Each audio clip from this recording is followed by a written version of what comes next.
The left-wing press is declaring Congressman Adam Schiff a hero because of Schiff's attempted impeachment of Donald Trump on grounds the president did some damn thing or other.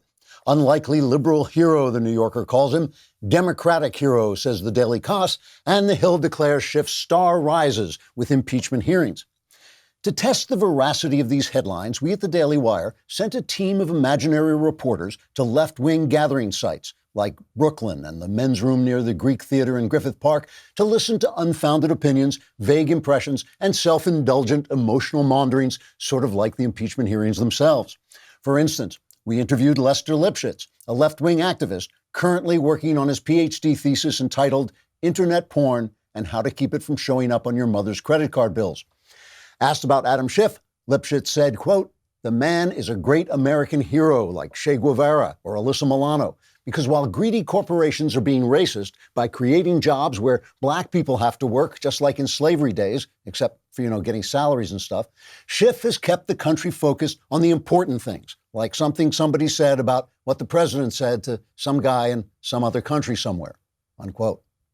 Professional feminist Shirley Useless is currently employed framing her diploma in vaginal grievance while working off $300,000 in student debt by nodding vigorously whenever Bernie Sanders promises free college for everyone. Ms. Useless expressed enormous respect for Schiff, saying, quote, "Congressman Schiff is a true feminist in that he does nothing for anyone while complaining about men for purely emotional reasons that have zero to do with reality. If more men would act like feminist women, we wouldn't be where we are today with this out-of-control stock market and like rape culture or whatever," unquote. To bring you further impeachment news, we at the Daily Wire will continue to journey fearlessly into the bowels of the left until we become resistant to antibiotics and die. Trigger warning, I'm Andrew Klavan, and this is The Andrew Klavan Show. I feel hunky-dunky, life is tickety-boo. Birds are winging, also singing hunky-dunky-doo. Ship-shaped ipsy-topsy, the world is zippity-zing. It's a wonderful day, hurrah, hooray! It makes me want to sing. Oh, hurrah, hooray! Oh, hooray, hurrah! In a sad contrast to the joyful Thanksgiving holiday in America, a horrifying Islamic terrorist attack took place in London over the weekend. 2 young people died when a knife-wielding Islamist went on a rampage. Among the many awful aspects of the incident was this. The killer had been previously convicted of plotting to bomb the London Stock Exchange in an al-Qaeda-inspired conspiracy. He was supposed to go to prison for 16 years, but was inexplicably and inexcusably given an early release, part of a pattern of coddling Islamic terrorists and penalizing those who speak out against them. There are lots of other convicted terrorists on release in the UK. This brings home an important point about Islamist terror in the West in general, which is this. The problem we face here is not Islam, it's leftism. Obviously, there's an epidemic of violence in the House of Islam, and whether that violence grows naturally out of some Islamic beliefs or whether it's a cancer that can be removed from the main body should be the subject of open debate. But we can't debate it without being accused of bigotry because of leftism. We can't honestly examine what our immigration policy should be in light of Islamist terrorism because of leftism. If law enforcement trains its surveillance on mosques, or if they pay special attention to Middle Eastern young men in airports, they have to mask those efforts or be shut down because of leftism. Leftists minimize Islamist terror, and instead they make a lot of noise about white supremacist terror attacks. But white supremacists aren't a problem because we on the right agree with the left. Shut those mothers down too.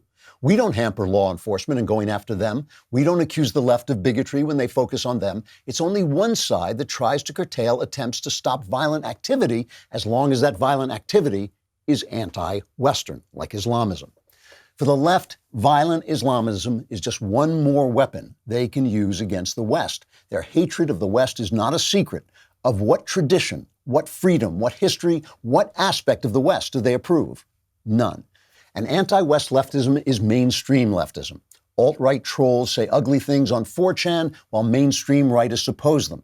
But those who want to compromise First Amendment protections of free speech, those who abhor the Second Amendment's gun rights, those who want to mar or destroy constitutional systems like the Electoral College or the Supreme Court, and those who coddle Islamists while trying to marginalize our founding religion of Christianity at every turn, Those are the people who run our universities, they run our media, and they run for president. That's the problem. That's the real threat. I feel certain Islam can reform, but before that can happen, anti-Western leftism has to be hounded out of our institutions and replaced with renewed pride in our history and care for our amazing country. Once pro-Western forces regain the high ground of our culture, no enemy from the outside will be able to defeat us. Until then, the danger is within. It's not Islam, it's leftism. Let us talk for a moment before we continue about last coat. The last coat is to protect your car. Here in LA, you are judged by your car. People don't care about the content of your character. They don't care about your talent. They don't care about your success. It's all about the car. Your car has to look nice. It's not that we're shallow. Oh, wait, yes, that's what it is. It's that we're shallow. Your car has to look nice. And the last coat helps you. It's a proprietary, versatile, and durable, all-in-one, easy-to-use, all-surface, do-it-yourself coating that gives cars a slick, mirror-like finish in minutes, and if you live in LA, will raise your status with everybody. It works on glass, vinyl, leather, stainless steel, countertops, electronic screens, most fabrics, and a lot more. It creates a protective shell on your car that protects it from UV rays, road salt, abrasive soaps, extreme temperatures, and more. Its protection and coating lasts for up to 6 months. It's got thousands of 5-star reviews online, and for a limited time, my listeners can get a 25% discount on a 16-ounce bottle of the last coat. It's the most durable, all-surface DIY coating technology on the market. For reference, an average-sized car only takes 1 or 2 ounces for full coverage. To take advantage of this 25% discount, go to thelastcoat.com/Klavan and type in Hold on a minute, please. Type in Klavan25 at the checkout. Again, that's thelastcoat.com/Klavan and then Klavan25 at the checkout to get 25% off. The Last Coat is an awesome gift idea for the car enthusiast in your family. That's thelastcoat.com/Klavan and Klavan25 at checkout to take advantage of this limited time offer. There are no E's in Klavan. And you have to know how to spell 25 to do it. There are no E's in Klavan. It's Klavan. So here's something interesting that Joe Biden said over the weekend. Play the Joe Biden clip. And by the way, you know, I sit on the stand and it get hot. I got hairy legs that turn blonde in the sun. And the kids used to come up and reach in the pool and rub my leg down so it was straight and then watch the hair come back up again. They'd look at it. So I learned about roaches. I learned about kids jumping on my lap. And I've loved kids jumping on my lap. Oh, that's disgusting. That creepy old man talking about the hair on his leg is the Democrat frontrunner in a lot of the polls, and he has been forever, which tells you I mean, come on. That just tells you how desperate, how incredibly desperate rank and file Democrats are for someone who is not a leftist. That's how completely the Democrats have lost the mainstream. And you wonder why. Why is it? Why have they lost the mainstream? I was thinking about this Islamist attack over the weekend, right? This guy goes out and it's a nightmare. It's terrifying. Finally, a Polish chef who was in an old trade guild building that they have from like the Middle Ages called the Fishmonger's Hall. There was a narwhal tusk on the wall, and this heroic guy, I mean, he really was heroic. He goes out and he jabs the guy. He suffered knife cuts, but he fends the guy off. Another guy hit him, sprayed him with a fire extinguisher, and finally the police arrived and shot the guy dead because he was wearing what looked like a suicide vest, even though it turned out to be a hoax. And I was thinking, knowing what England is like now, they'll probably ban narwhal tusks, you know?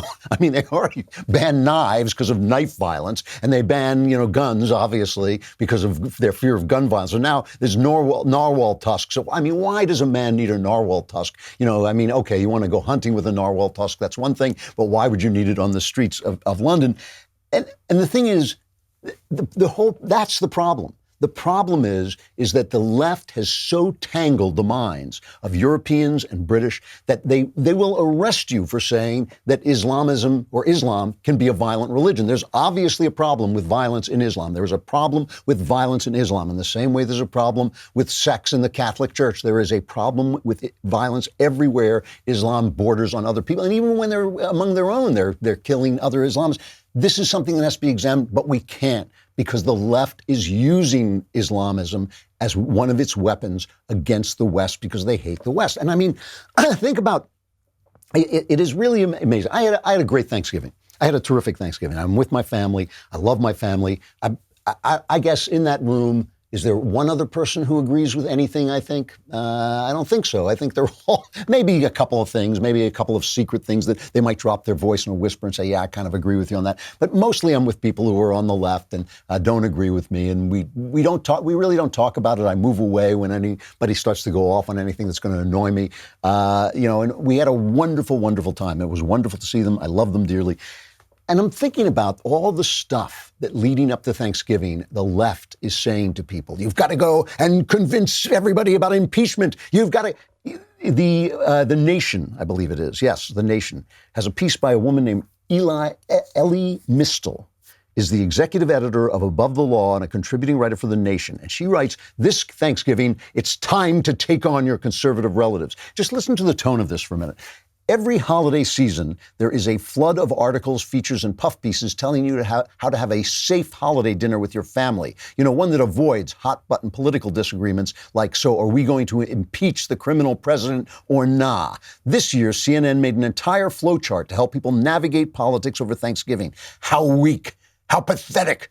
We stand on the precipice of losing our American character to the forces of authoritarianism and bigotry. For many people, this holiday, it's an emergency, folks, it's a crisis. For many people, this holiday season will be the last face-to-face encounter with family members before the most consequential election of our lifetimes. And yet, many people are desperate to pass the potatoes without starting any uncomfortable conversations. The holidays are when your resistance is needed. Some of you have the opportunity to talk to Trump voters, actual living Trump voters, whoever even comes close to them, and assorted conservatives this weekend. Some of you will have the opportunity to talk to people who live in an echo chamber of Fox News, unlike this lady who clearly lives in an echo chamber in her own head. To waste that opportunity, listen to this, to waste the opportunity to convince Trump voters because of your own hang-ups and mommy or daddy issues is criminal. You might not like conflict, but if you choose to break bread with Trump supporters and climate change deniers because you happen to be related to them, then conflict is required. I mean, really, the question this lady should be asking herself is, I mean, if your philosophy has turned you into this person, if your philosophy has turned you into a person who puts your political, craziness over the love of the people around you, right? If it's turned you into this angry, hate-filled, snarling person, shouldn't you change your philosophy? Isn't that like the clue that your philosophy is wrong? Michael Moore was doing this too. He was on TV, and first of all, I try not to go for really cheap insults, but when you look at Michael Moore, are you seeing a healthy, happy person? Is this somebody where you look at them and think, that's who I want to be? When I grew up, I want to be Mike. I mean, the guy looks like he is destroying himself, and he is. And there are all these rumors in Hollywood about him, about how he mistreats the people who work with him or work for him, about how he parks his limousine around a corner before walking into a public place so nobody will see how wealthy he is from his documentaries, his dishonest documentaries. So he says you've got to convert your right-wing relatives at Thanksgiving. And the way you do it, see, this is going to really work on conservatives. The way you do it is you tell them that we're going to give them free health care. Free, it'll be free. We're going to give you free college. We're going to give you free child care. This is really going to convince your silly conservative relatives. Listen to him talk. We're going to make your life easier, less stressful. You'll live longer as a result of that. I'm willing to do all that for you, even though I don't agree with you politically. Tomorrow at dinner, in the best possible way, just explain it to them, because unfortunately with a lot of the voters on the other side, it is kind of all about them, and they're very much about the me. So make it about them. Just tell them you're going to cover their health care bills, you're going to cover the daycare bills, and all of us together, we're all going to cover your kids being able to afford college. The amazing thing about this, well, there's two amazing things about it. First, he says this will work on the right because we're all about me, me, me. But who are they selling that to? They're not selling it to the right. They're selling it to the left. It's the left who shows up and says, give me the free college. I want the free health care. Give me free, free, free. As if free were a word with meaning. Free is a word like dragon. It only has an imaginary meaning, right? There is no such thing as free, right? So why is he talking about the right being greedy when that is the entire pitch that Democrats make to their fellow Democrats? So why is it the right who are greedy? And the second thing about it is, here is Michael Moore, this obviously sad sack character, pontificating about what right-wingers think, as if we have never heard this before, as if we'd never heard that they were going to pay for, that make healthcare, quote, free, unquote. We never heard that before. Like, what the hell does he think we're doing? That we sit there and say, like, oh, free health. I thought when you said free, it meant you were going to take people's money away and spend it on things that you want to spend it on instead of things they want to spend it on. I thought when you said free health care, it meant that you were going to ruin our country by giving government the decision-making power over our health and over our behaviors. I didn't realize it was going to be free. It's going to be free. What right-winger wouldn't that convince? I mean, the dumb stuff these people say in their hatred and their bitterness and the imaginary West that they're living in. I'll show you another one in just a minute. But first, we got to talk about Boll and Branch sheets. I love these sheets, and I love these sheets not because of weaklings like yourself who fall asleep on them. Anybody can fall asleep on these sheets because they're so comfortable. They're comfortable. They're attractive. You'll be out like that. Anyone can do that. I lie awake on these sheets. And I sit there thinking, these are nice sheets, man. These are comfortable sheets. What is it, 3 o'clock in the morning? I love these sheets. And what makes them unique is that each sheet is crafted from 100% organic cotton. That means Boll and Branch sheets not only feel incredible, they look amazing. And since Boll and Branch sells exclusively online, you don't pay that expensive retail markup. You get twice the quality for half the price. You'll love them. Try them for 30 nights and see for yourself. If you're not impressed, return them for a full refund. Go to bollandbranch.com today and you'll get $50 off your first set of sheets plus free shipping in the U.S. when you use the promo code Klavan. That's $50 off plus free U.S. shipping right now at bollandbranch.com, spelled B-O-L-L, and branch.com, promo code Klavan. Bollandbranch.com, promo code Klavan. Who doesn't know how to spell bowl? Everybody knows how to spell bowl is B-O-L-L, but how do you spell Klavan?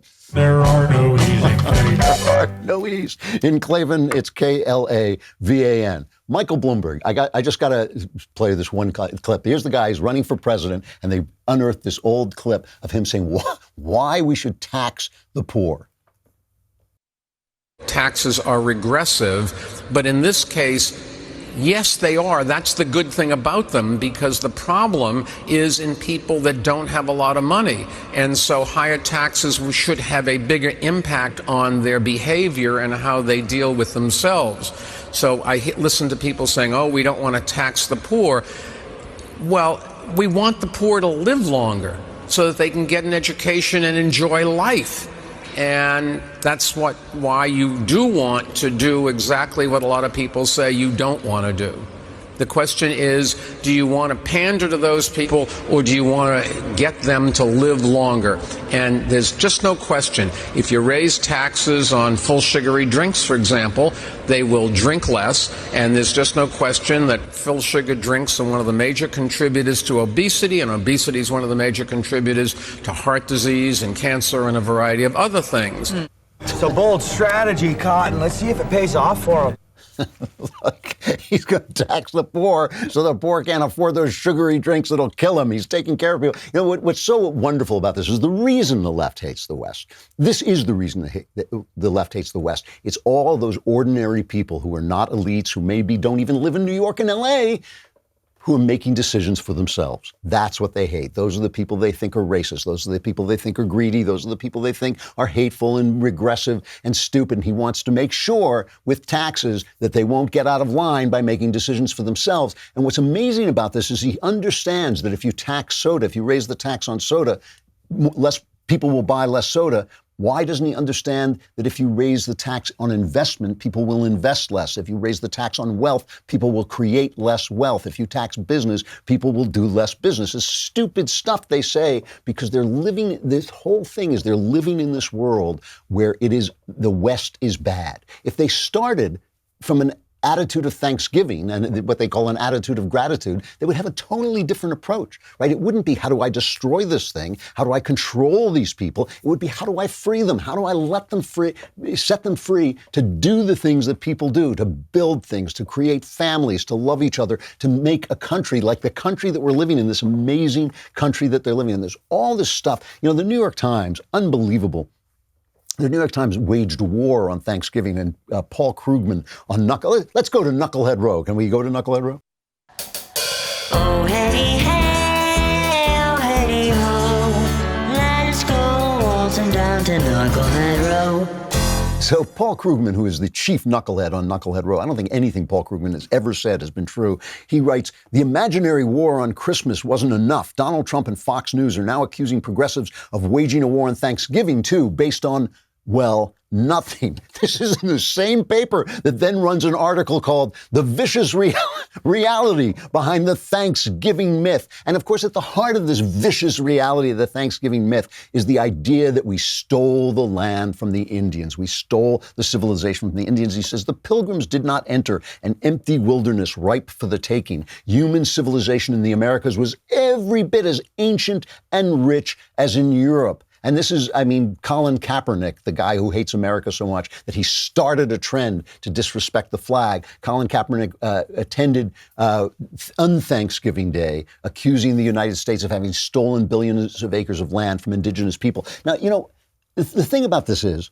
there are what can I say, moral gray areas about colonization, moral gray areas about coming into a place where when civilized people come into a land where natives are already there, terrible things happen between the whites and the Indians, between the Europeans and the Indians, no question about it. But the idea that the civilizations there were just as ancient and rich is a nonsense. This is not a moral commentary. This is not moral commentary. Not that the people were worse than Europeans. All people are just as bad as everybody else. All people are fallen. All people are sinful. But if the Native Americans had had as rich a culture, why didn't they build ships that would take them to Europe? I mean, obviously, these people who came here brought Newton, they brought science, they brought freedom, they brought all these ideas that have made life better for all mankind, that they were sinners in themselves, that they did sinful things, that sinful things happened. But it wasn't as, you know, the thing is, the New York Times, where they're telling us they're not waging war against us, the New York Times is running this horrible 1619 project, which basically says that America was founded to protect slavery, which is a lie. And this thing, as we speak, is being piped into our high schools with all the full authority of the New York Times, a former newspaper, behind it. This is being piped into our high schools to teach kids that this is why the country was founded. And they've been interviewing real historians who actually know stuff. Gordon Wood is a Pulitzer Prize-winning historian about the radicalism, how radical it was to found the United States. And he talks about the world as it was then and what America did to that. Here it is. I don't think people realize just what a cruel and brutal world existed, not just for slaves, but for lots of people who were considered the mean sort or the lowly. And what it means to say that all men are created equal, the implications of that education is important. I mean, I think the important point to make about slavery is that it had existed for thousands of years without substantial criticism. Slavery existed in Africa, in the Middle East, in Asia, and of course in Latin America and North America. But it's the revolution that makes it a problem for the world. And the first real anti-slave movement takes place in North America. So this is what's missed by these essays in the 1619 Project. And it's a massive movement against slavery that's unprecedented in the history of the world. I mean, they hate They hate the West. They hate the West that has given them everything they have. They romanticize primitive cultures that would have given them nothing. And again, this is not a moral commentary on whether, on atrocities committed against Native Americans or anything like that. But still, this is the last best hope of man. This is also the cutting edge of human advancement. And they hate it so much, but they want to run it. They hate it so much, but they want to teach it in the colleges. They hate it so much, but they want to report the news from their hateful point of view. They hate it so much, but they want you to elect them president, and not only elect them president, but to throw out the president you already elected, which we'll look at in just a second. But first, let us talk about Helix. Helix makes mattresses that help you sleep and help me stay awake comfortably. That's what they do. They make these great mattresses, and they have a sleep quiz. It takes you just 2 minutes to complete. It matches your body type and sleep preferences to the perfect mattress for you. And no matter how you sleep, whether you sleep on the side, on your back, or like me, not at all, Helix can make the mattress that your body needs. Go to helixsleep.com/Klavan, take their 2-minute sleep quiz, and they will match you to a customized mattress. And if your partner doesn't like the same thing you like, they can make a mattress that is half and half and gives each of you what you need. They have a 10-year warranty, and you can get to try it out for 100 nights risk-free. Helix is offering up to $125 off all mattress orders for our listeners. Get up to $125 off at helixsleep.com/Klavan. That's helixsleep.com/Klavan for up to $125 off your mattress order. helixsleep.com/Klavan. You should be comfortable when you lie awake asking yourself the big questions like, how do you spell Klavan? V-A-N, there are no easy things. That's how you do it. So they're going back to the impeachment hearings, these useless impeachment hearings over nothing. Now it's going to the Judiciary Committee, and the Judiciary, Jerry Nadler, the troll who runs the committee, says Trump's lawyers have a deadline to say whether they're going to participate. And Trump's lawyer said, yeah, we're not participating. Why should we participate? You're not going to give us a fair break. You're not even calling fact witnesses. You're just going to stand up and pontificate to the public so Chuck Todd can repeat it. And what is the difference between Chuck Todd and Jerry Nadler, except the fact that Chuck Todd is presentable? Nothing. So he can then tell you, well, Trump really did break the law when people felt that he may have said something that they didn't like because his policy wasn't the policy of the intra-agencies. So while this is going on, of course, all of which is a smokescreen to hide the fact that the Obama administration spied on opposition candidates using the FBI, the IG report, the Inspector General from the DOJ, is about to come out December 9th, right? And obviously, it's going to make some people look bad. I don't think it's going to be an explosive, expose or anything like that, but it's going to make some people look bad. Among them, probably Peter Strzok and Lisa Page. So Lisa Page wants to get out in front of this, and she goes to the Daily Beast, this liberal website, and she says, now I'm finally going to speak out. For nearly 2 years, they say, since her name first made the papers, she's been publicly silenced. But I asked her why she was willing to talk now. Obviously, why she's willing to talk now, because this reporter's coming out, is about to burn her. And she says, honestly, Trump's demeaning fake orgasm was really the straw that broke the camel's back. She says the president called out her name as he acted out an orgasm in front of thousands of people at a Minneapolis rally on October 11th. So there's a link here to Trump acting out an orgasm, which, I really wanted to see. So I pressed the link, and it's just that clown. What's his name? Rick Wilson, I think it is, who is just this anti-Trump ranter. And someone went online, I think it was our guy, Ryan Saavedra, went online and looked up what happened. And this is as close as we could come to Trump's fake orgasm of Lisa Page. On the FBI server, so their spouses wouldn't find out, because they didn't want to put it on their private. That didn't work out too well for Peter Strzok and Lisa Page, did it? Lisa, I love you. I love you, Lisa. I love you, Lisa. I love you so much I can't even see straightly. Lisa, she's going to win 100 million to nothing. But just in case, Lisa, my darling, I love you, God. Just in case she doesn't win, we've got an insurance policy essentially saying we're going to take him out. These are corrupt people, folks. And then she said, Peter, I love you so much. You're so great, Peter. I don't think she loves him too much anymore, do you? Remember, this is an adulterous affair, right? So she's breaking up a home to begin with. So that's a lie. And then the Daily Beast says leaked press accounts indicate the report will exonerate Page of the allegation that she acted unprofessionally or showed bias against Trump. But whether the IG already put out a report on the FBI's behavior and the FBI and DOJ's behavior leading up to the 2016 election. And this is what it said. It said, we found that the conduct of 5 FBI employees, including Strzok and Page, right, brought discredit to themselves, sowed doubt about the FBI's handling of the mid-year investigation, and impacted the reputation of the FBI. Although our review did not find documentary or testimonial evidence directly connecting the political views these employees expressed in their text messages and instant messages to the specific investigative decisions we reviewed, the conduct by these employees cast a cloud over the FBI mid-year investigation and sowed doubt the FBI's work on and its handling of the investigation. Moreover, the damage caused by their actions extends far beyond the scope of the investigation and goes to the heart of the FBI's reputation for neutral fact-finding and political independence.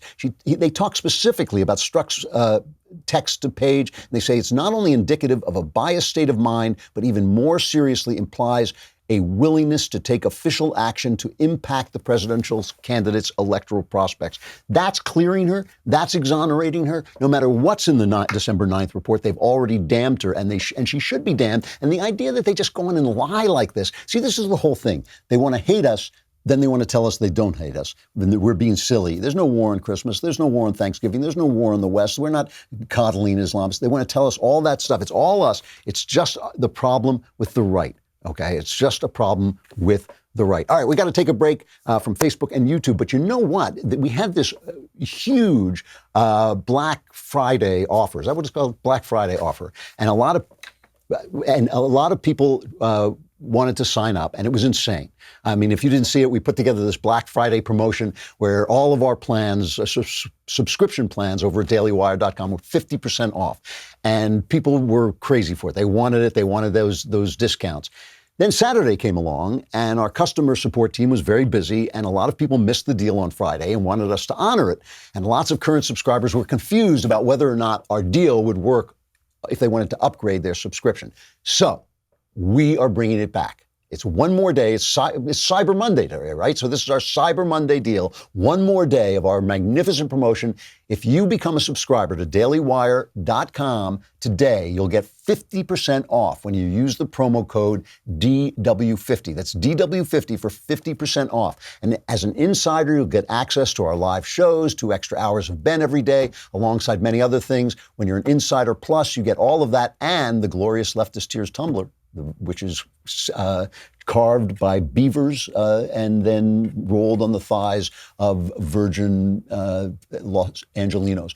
With our new tier of all access, you also get to chat with me and the rest of the team here at dailywire.com. And to clarify, for current subscribers, you can use this deal for upgrades. So what are you waiting for? Get over to dailywire.com. Use the promo code DW50 before time runs out. We're not running any of that Cyber Tuesday stuff. So this is your last chance. DW50. Get your 50% off on anything you want from Daily Wire. Come on over to dailywire.com and take advantage of this deal, and we will see you there.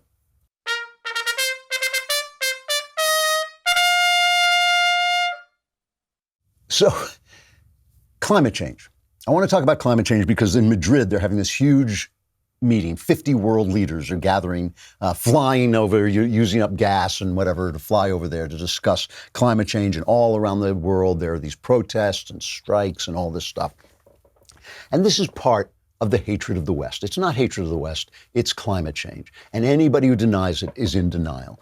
And it really is amazing because I've been really working hard to try and get at the truth of this, because I don't want to be an actual denier where I just say, oh, I deny it all. I want to look at the science. I want to look at what people say on both sides. And I'm not a scientist, so I have to depend on people who are telling me what they know. All right. So this is a UN-sponsored thing, and they're putting up these UN scientists who are spreading the disaster scenario. Here's Dr. Inger Andersen from the UN, who is saying that, the usual thing, the world is coming to an end. What we now need to do is we need to make a massive cut in our carbon emissions. Failing that, we will see exactly the kind of scenario that was introduced at the beginning of this piece.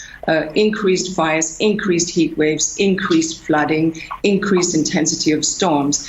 And those areas that are already living in quite marginal rainfall will find it even more marginal, therefore, and shorter in time span, therefore not long enough to secure a harvest season. So we will see millions of people on the move, pushed out by their ecosystems essentially being unable.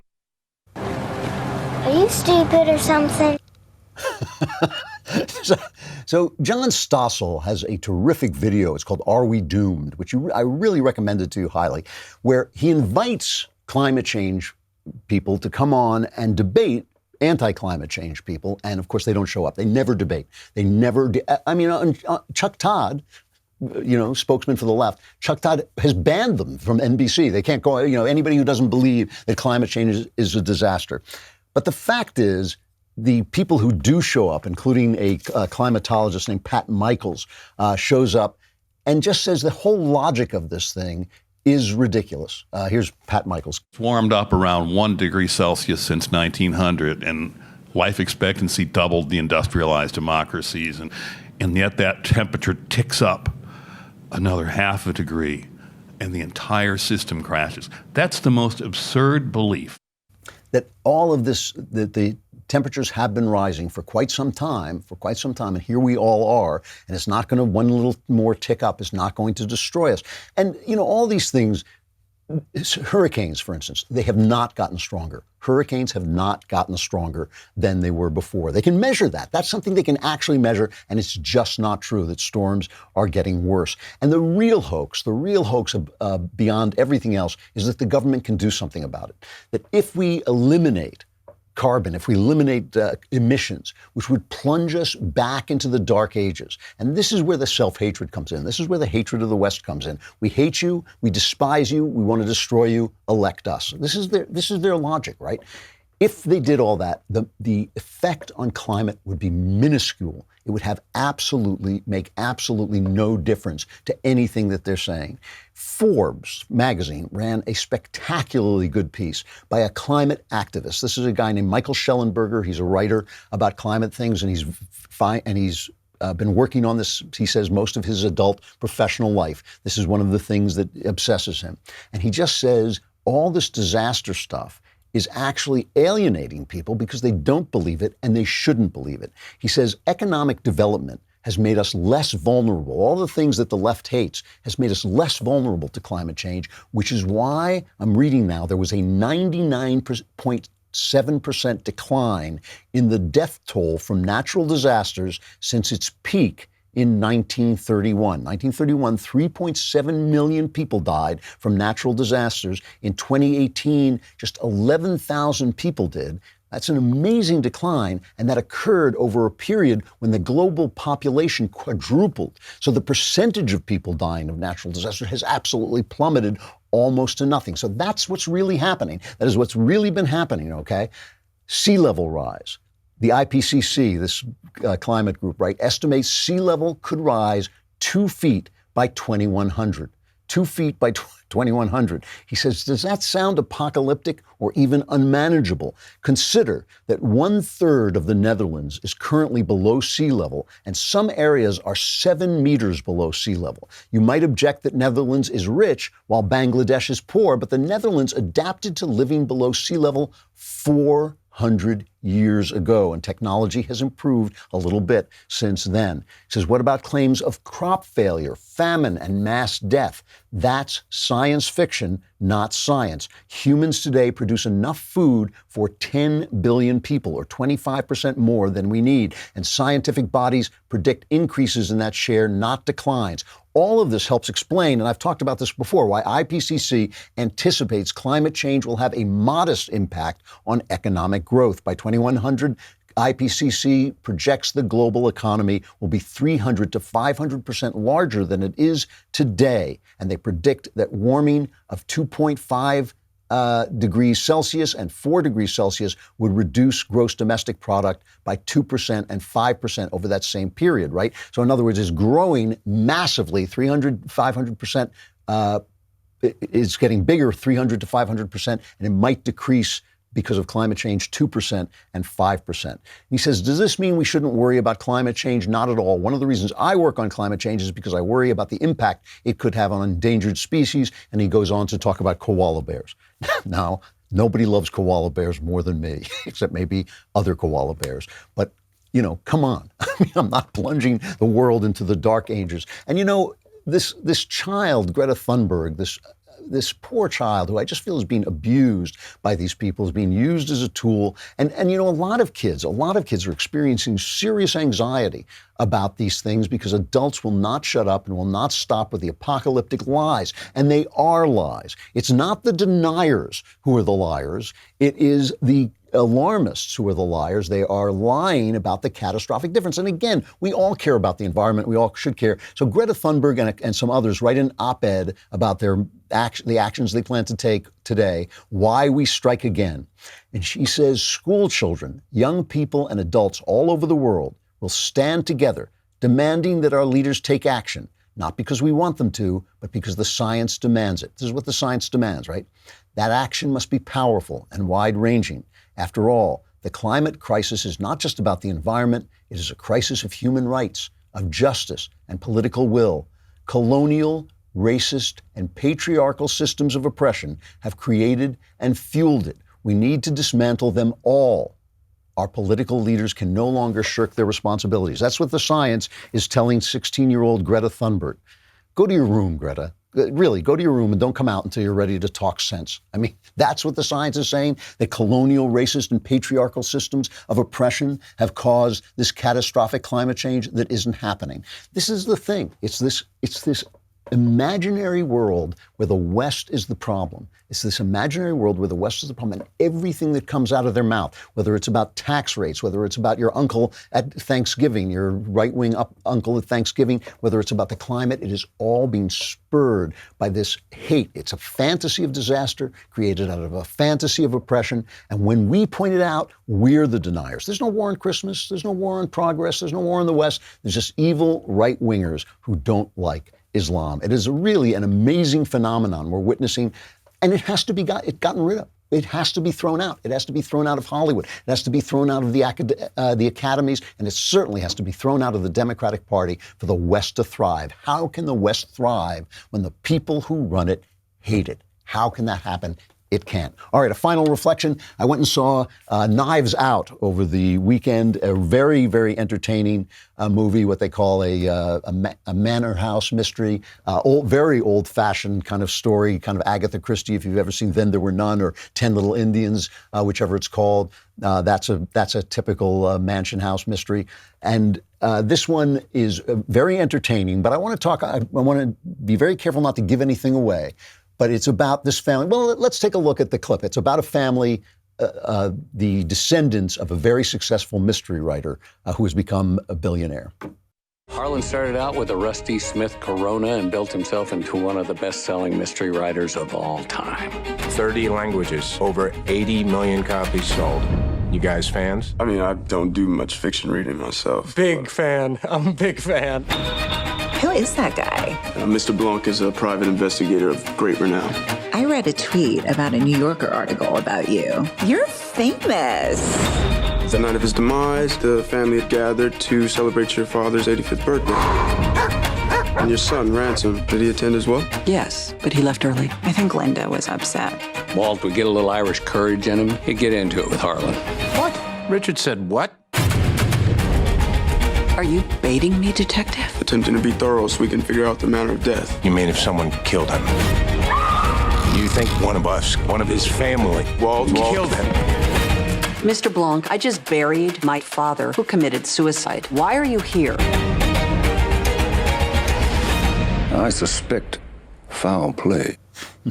That is Daniel Craig doing a Southern accent as the detective. And the thesis of the movie is that white people white people have now become corrupt from too much wealth. That is the underlying thesis of the movie and need to be replaced by immigrants, okay? So you'd think like it would be an utter left-wing movie. And in fact, Daniel Craig, the good guy detective in it is named Benoit Blanc, which means the white man who gives his blessing. So he's the one who's giving the blessing to white people to be replaced. I mean, that's basically the thesis. But you would think, having said that, you would think it's just a left-wing screed, but it's not. There is a Ben Shapiro lookalike in this thing who does nothing but look at his phone through the whole thing, kind of looks a little bit like a cartoon version of Ben, and everybody hates him. And there's an SJW, and everybody hates him, a social justice warrior, and everybody hates her, and she's really awful. She really is worse than the Shapiro character, who doesn't really do anything bad. They just make fun of him, but he doesn't really do anything bad. And what's really interesting to me about the movie, and it's very, very entertaining,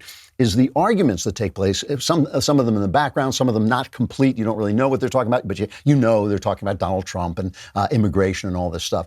The arguments are fair.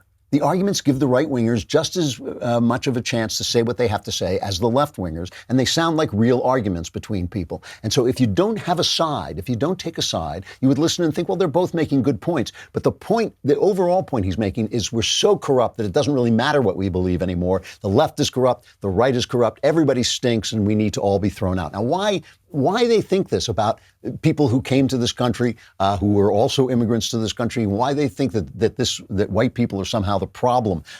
This is just part of this fantasy of hatred. But it is interesting, and I think almost a turning point, that if they think this is an attack on Donald Trump, if they think this is an attack on the right, they're no longer hearing themselves, because it's not. It basically shows everybody to be at fault in some way. And of course, that's always true. And certainly it's true of the alt-right and the far left. They are the same people as far as I'm concerned. They're all full of bigotry.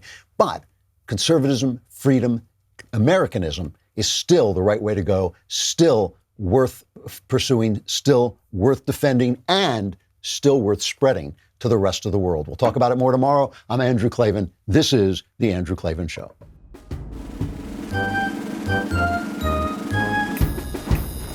Oh, hooray, hurrah.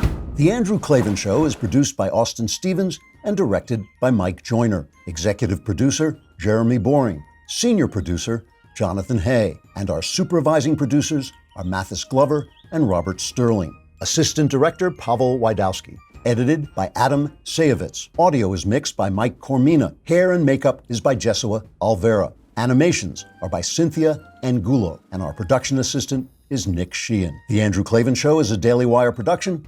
Copyright Daily Wire 2019.